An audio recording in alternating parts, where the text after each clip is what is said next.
আসসালামু আলাইকুম। সবাইকে স্বাগত জানাচ্ছি বিডি ভিউজে। আপনাদের সঙ্গে আছি আমি সুরভি দিবা। বাংলাদেশের সাম্প্রতিক রাজনৈতিক বাস্তবতায় একটি সাক্ষাৎকার কিভাবে মুহূর্তের মধ্যে জাতীয় রাজনীতির কেন্দ্রবিন্দুতে পরিণত হতে পারে, রয়টার্সকে দেয়া জামাতে ইসলামীর আমির শফিকুর রহমানের বক্তব্য তার একটি প্রকৃষ্ট উদাহরণ। একটি বৈঠক, একটি মন্তব্য আর তার পরপরই সামাজিক মাধ্যম, রাজনৈতিক দল, মিডিয়া ও বিশ্লেষকদের প্রতিক্রিয়ার ঢেউ, সব মিলিয়ে বিষয়টি আর কেবল কূটনৈতিক সৌজন্য বা ব্যক্তিগত সাক্ষাৎকারের মধ্যে সীমাবদ্ধ নেই, বরং এটি আগামী নির্বাচন, ক্ষমতার ভারসাম্য, দলীয় ন্যারেটিভ এবং রাষ্ট্রীয় নিরপেক্ষতার প্রশ্নকে সামনে এনে দিয়েছে। শফিকুর রহমানের বক্তব্যে যে ভারতীয় কূটনীতিকের সঙ্গে তার সাক্ষাৎ হয়েছিল এবং সেটি গোপন রাখতে বলা হয়েছিল, এই তথ্য প্রকাশ পাওয়ার সঙ্গে সঙ্গেই বিষয়টি রাজনৈতিক রঙে রাঙিয়ে ফেলা হয়। বিশেষ করে বিএনপিপন্থী সামাজিক মাধ্যম অ্যাক্টিভিস্টরা এটিকে ভারতের সঙ্গে জামাতের গোপন আঁতাত হিসেবে উপস্থাপন করতে শুরু করেন। তাদের সঙ্গে সুর মিলিয়েছে বাম সেকুলার মহলের একটি অংশ, যারা ঐতিহাসিকভাবেই জামাতের রাজনৈতিক ভূমিকার বিরোধিতা করে আসছে। ফলে একটি কূটনৈতিক সাক্ষাৎকারের স্বাভাবিক প্রেক্ষাপট হারিয়ে গিয়ে এটি পরিণত হয়েছে নির্বাচনী রাজনীতির তীব্র প্রোপাগান্ডার উপাদানে। আরও বিস্তারিত থাকছে ওয়াহিদ ফারুকীর প্রতিবেদনে।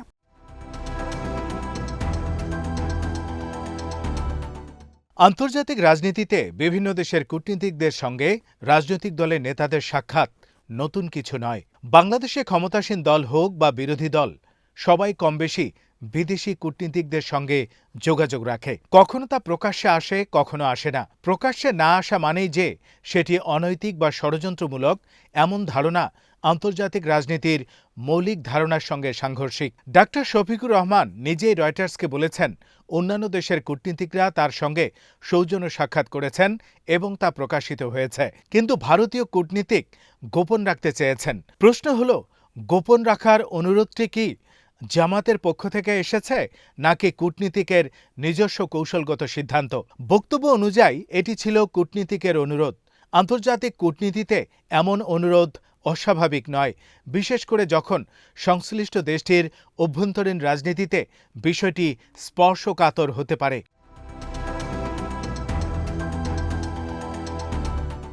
কিন্তু বাংলাদেশের রাজনৈতিক বাস্তবতায় ভারত একটি অতিমাত্রায় সংবেদনশীল প্রসঙ্গ।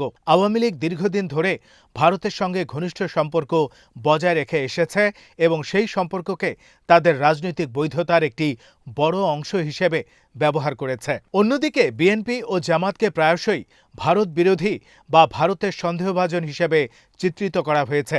আবার কখনো কখনো উল্টোভাবে তাদের বিরুদ্ধে ভারতের সঙ্গে গোপন সম্পর্কের অভিযোগও তোলা হয়েছে, যা এক ধরনের রাজনৈতিক দ্বিচারিতা। এই প্রেক্ষাপটে জামাতের আমিরের বক্তব্যকে কেন্দ্র করে যে বিতর্ক তৈরি হয়েছে, সেটি আসলে জামাতের চেয়ে বেশি বিএনপি ও বাম সেকুলার মহলের রাজনৈতিক উদ্বেগের প্রতিফলন। কারণ আগামী নির্বাচনে জামাতের পুনরুত্থান এবং তাদের সম্ভাব্য শক্ত অবস্থান বিএনপির জন্য একটি বাস্তব প্রতিদ্বন্দ্বিতার ইঙ্গিত দিচ্ছে।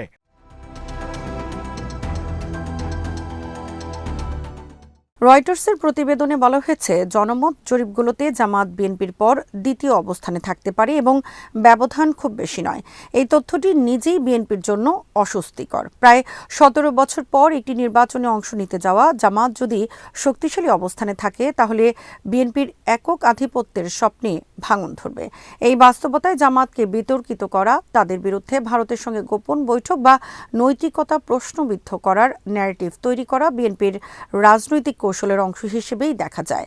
সামাজিক মাধ্যমে যে তীব্র প্রতিক্রিয়া দেখা গেছে, সেটি কোনো স্বতঃস্ফূর্ত জনরোষ নয়, বরং সংগঠিত রাজনৈতিক প্রচারের ফল।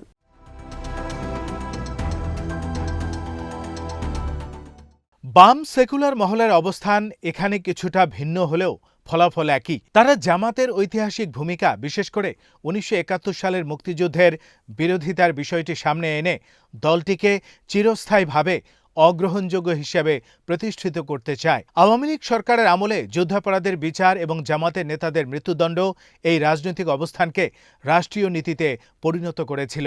কিন্তু বাস্তবতা হলো সেই রাজনৈতিক বন্দোবস্ত ভেঙে গেছে।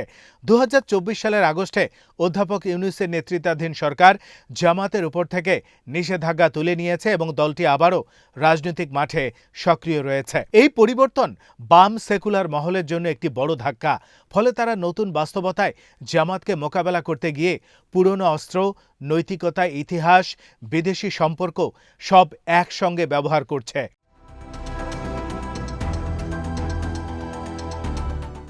এই প্রেক্ষাপটে মিডিয়ার ভূমিকা অত্যন্ত গুরুত্বপূর্ণ এবং একই সঙ্গে প্রশ্নবিদ্ধ। রাজনৈতিক বিশ্লেষকরা যে অভিযোগ তুলেছেন, পরিচিত ও জনপ্রিয় সংবাদ মাধ্যমগুলো বিএনপির প্রতি ঝুঁকে পড়েছে, তা একেবারে উড়িয়ে দেওয়া যায় না। সংবাদ পরিবেশনের ভাষা, শিরোনাম, ছবি, নির্বাচন, বিশ্লেষণের ফোকাস সবকিছু মিলিয়ে একটি নির্দিষ্ট আবহ তৈরি করা হচ্ছে, যেখানে তারেক রহমানকে ভবিষ্যৎ প্রধানমন্ত্রী হিসেবে প্রায় স্বতঃসিদ্ধ ধরে নেওয়া হচ্ছে। এটি সাংবাদিকতার নিরপেক্ষতার মৌলিক নীতির পরিপন্থী। তফসিল ঘোষণার পর যেখানে রাষ্ট্রযন্ত্র ও মিডিয়ার নিরপেক্ষ অবস্থানে যাওয়ার কথা, সেখানে উল্টো চিত্র দেখা যাচ্ছে। রাষ্ট্রীয় আনুকূল্য এবং গণবিরোধী মিডিয়া, যারা অতীতে স্বৈরাচারী শাসনের সুবিধাভোগী ছিল, তারা এখন নতুন আশ্রয় হিসেবে বিএনপির দিকে ঝুঁকছে। এই দলবাজি শুধু রাজনৈতিক শিষ্টাচার লঙ্ঘনই নয়, বরং নির্বাচনী পরিবেশকে নস্যাৎ করার ঝুঁকিও তৈরি করছে।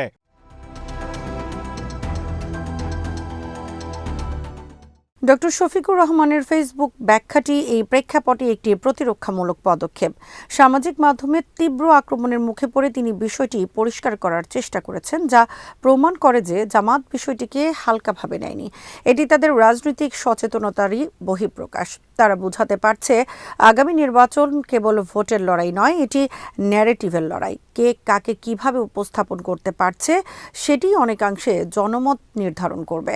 জামাতের বিরুদ্ধে ভারতের সঙ্গে গোপন সম্পর্ক ন্যারেটিভ প্রতিষ্ঠা করতে পারলে বিএনপি ও বাম সেকুলার মহল উভয়ই লাভবান হবে।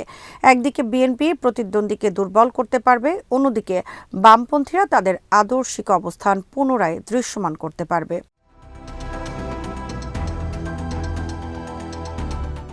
কিন্তু প্রশ্ন হলো, সাধারণ ভোটার এই ন্যারেটিভ কতটা গ্রহণ করছে? বাংলাদেশের ভোটাররা দীর্ঘ রাজনৈতিক অস্থিরতা, স্বৈরতন্ত্র, দলীয় দমনপীড়ন এবং অর্থনৈতিক সংকটের মধ্য দিয়ে গেছে। তারা এখন স্থিতিশীলতা, সুশাসন এবং দুর্নীতিমুক্ত রাষ্ট্র ব্যবস্থার কথা শুনতে চায়। রয়টার্সকে দেয়া সাক্ষাৎকারে জামাত আমির যে ঐক্যের সরকারের কথা বলেছেন এবং দুর্নীতিবিরোধী অবস্থানকে অভিন্ন এজেন্ডা হিসেবে উল্লেখ করেছেন, সেটি অনেক ভোটারের কাছে আকর্ষণীয় হতে পারে। অন্তত 5 বছর দেশকে স্থিতিশীল দেখতে চাওয়ার যে বক্তব্য, সেটি বর্তমান অনিশ্চয়তার প্রেক্ষাপটে গুরুত্বপূর্ণ। বিএনপি বা অন্য কোনো দল যদি কেবল নেগেটিভ প্রচারে ব্যস্ত থাকে এবং ইতিবাচক কর্মসূচি তুলে ধরতে ব্যর্থ হয়, তাহলে সেই শূন্যস্থান পূরণ করার সুযোগ জামাত পেতে পারে।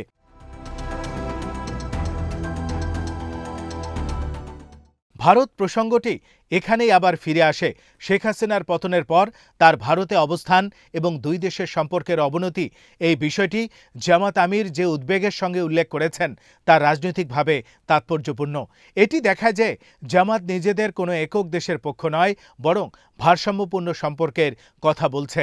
আমরা সবার সঙ্গে একটি ভারসাম্যপূর্ণ উপায়ে সম্পর্ক বজায় রাখি, এই বক্তব্যটি কেবল পাকিস্তান প্রসঙ্গে নয়, ভারতসহ সব দেশের ক্ষেত্রেই প্রযোজ্য। এই অবস্থানটি বিএনপির ঐতিহ্যগত ভারসাম্যের কূটনীতির সঙ্গেও সাংঘর্ষিক নয়। তাহলে প্রশ্ন থেকে যায়, জামাতের বিরুদ্ধে এত তীব্র প্রতিক্রিয়ার কারণ কি? উত্তরটি রাজনীতির ক্ষমতার সমীকরণে লুকিয়ে আছে।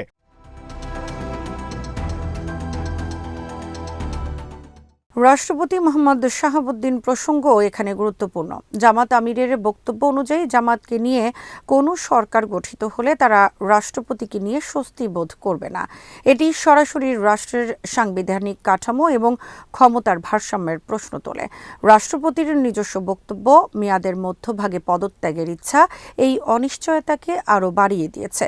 এইসব বিষয় মিলিয়ে একটি জটিল রাজনৈতিক চিত্র তৈরি হচ্ছে, যেখানে নির্বাচন শুধু ক্ষমতার পরিবর্তন নয়, বরং রাষ্ট্রীয় কাঠামোর পুনর্বিন্যাসের সম্ভাবনাও বহন করছে।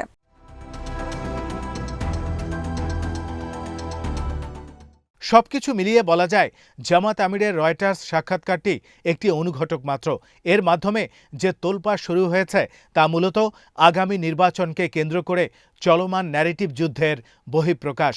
একদিকে জামাত নিজেদের বৈধ রাজনৈতিক শক্তি হিসেবে প্রতিষ্ঠিত করতে চাইছে, অন্যদিকে বিএনপি ও বাম সেকুলার মহল তাদের নিজ নিজ স্বার্থে এই উত্থানকে ঠেকাতে চাচ্ছে। মিডিয়ার একটি অংশ এই লড়াইয়ে নিরপেক্ষ রেফারির ভূমিকা না নিয়ে খেলোয়াড়ে পরিণত হয়েছে, যা পরিস্থিতিকে আরও জটিল করছে। নির্বাচনের দিন যত ঘনিয়ে আসছে ততই প্রোপাগান্ডা বাড়ছে, তথ্য ও বিভ্রান্তির সীমারেখা মুছে যাচ্ছে। এর ফলে সুষ্ঠু নির্বাচন নিয়ে শঙ্কা বাড়ছে। শুধু ভোট গ্রহণের দিন নয়, পুরো প্রক্রিয়াটি প্রশ্নবিদ্ধ হওয়ার শঙ্কা তৈরি হচ্ছে।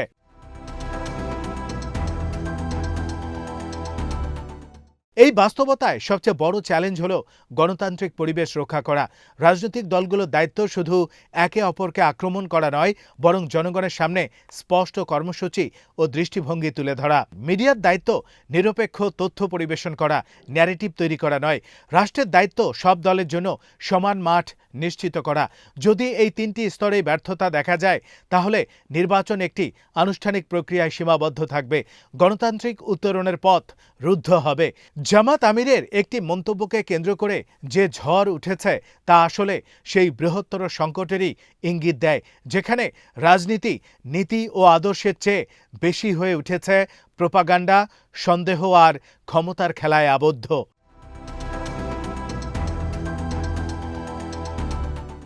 আজ এখানেই শেষ করছি। সবাই ভালো থাকুন, সুস্থ থাকুন আর দেখতে থাকুন বিডি ভিউজ। চ্যানেলটি ভালো লাগলে সাবস্ক্রাইব করুন, সংযুক্ত থাকুন আমাদের ফেসবুক পেজে। আল্লাহ হাফেজ।